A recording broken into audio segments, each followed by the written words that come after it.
Hey everyone, welcome back to another video. Today we're going to talk about one of the most requested topics from our subscribers, Narcissistic Personality Disorder. We've got a lot to cover, so let's jump in.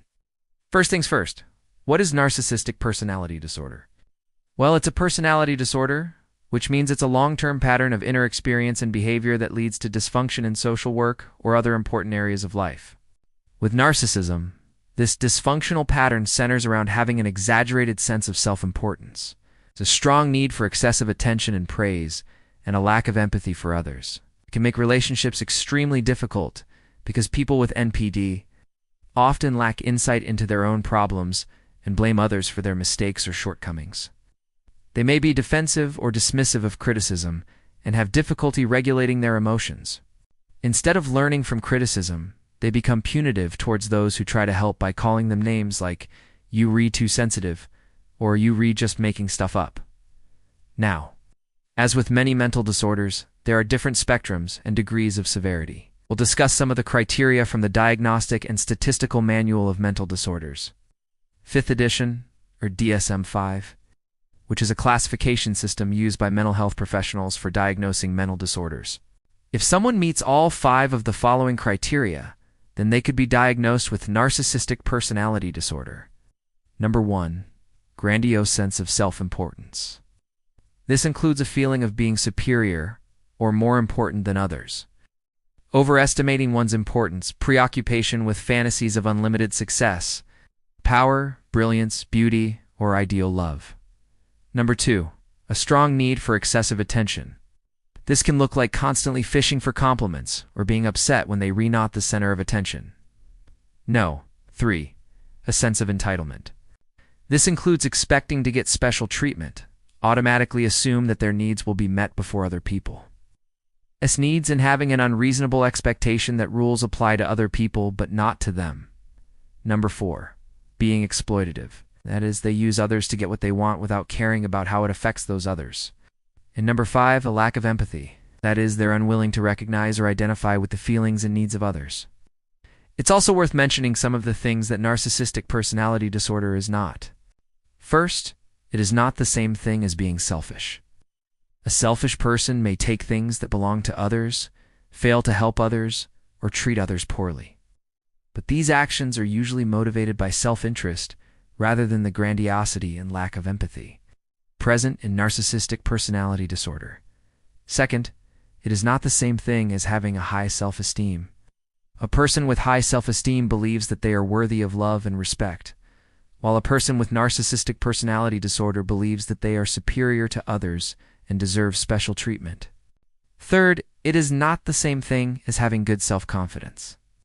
A person with good self-confidence feels that they can perform adequately in most situations, whereas a person with narcissistic personality disorder has an exaggerated sense of their abilities and talents. The causes of narcissistic personality disorder are still unknown, but it is believed to be caused by a combination of genetic and environmental factors. Some researchers have suggested that people with narcissistic personality disorder had parents who were too critical of them or overly indulgent. Either extreme would prevent the child from developing a realistic view of themselves. Let's take a look at some of the signs and symptoms. These can include having an inflated sense of importance, exaggerating achievements and talents, expecting to be recognized as superior without commensurate achievements, needing admiration, having a sense of entitlement, taking advantage of others, being aggressive or reactive in response to criticism, being contemptuous or dismissive of others, and having an inability to empathize with others. Like many mental disorders, there are a few subtypes of narcissistic personality disorder. The first subtype is grandiose narcissism. Those with this type are generally confident, arrogant, and aggressive. They're typically very competitive and will stop at nothing to win. They may be prone to risky behaviors such as substance abuse, gambling, or dangerous driving. The second subtype is vulnerable narcissism.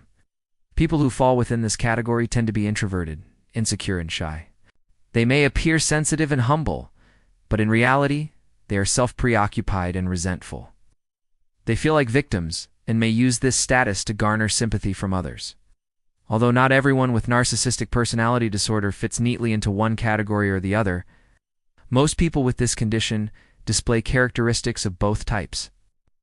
Now let's discuss how narcissistic personality disorder can affect relationships. Narcissistic personality disorder can cause problems in all kinds of relationships, including romantic relationships, friendships, family relationships, and work relationships. People with narcissistic personality disorder may be controlling and jealous and demand constant attention from their partners. They may also be unfaithful or emotionally distant. Friendships with people who have narcissistic personality disorder can be confusing and frustrating.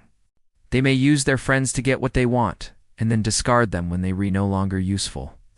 They may also be critical and judgmental of their friends. Family relationships can also be strained because of narcissistic personality disorder.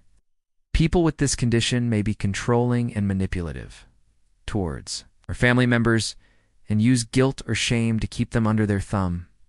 They may also be dismissive or indifferent to their family's needs. At work, people with narcissistic personality disorder may be self-centered and exploitative. They may take credit for other people's work or downplay the contributions of others in order to make themselves look good. They may also be resistant to feedback and unable to handle criticism well. Because of their rigid mindset, their relationships tend to be short-lived.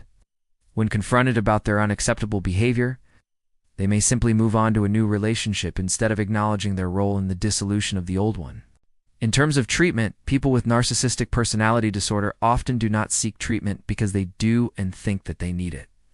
They are usually referred to therapy by someone else, such as a concerned family member or a probation officer.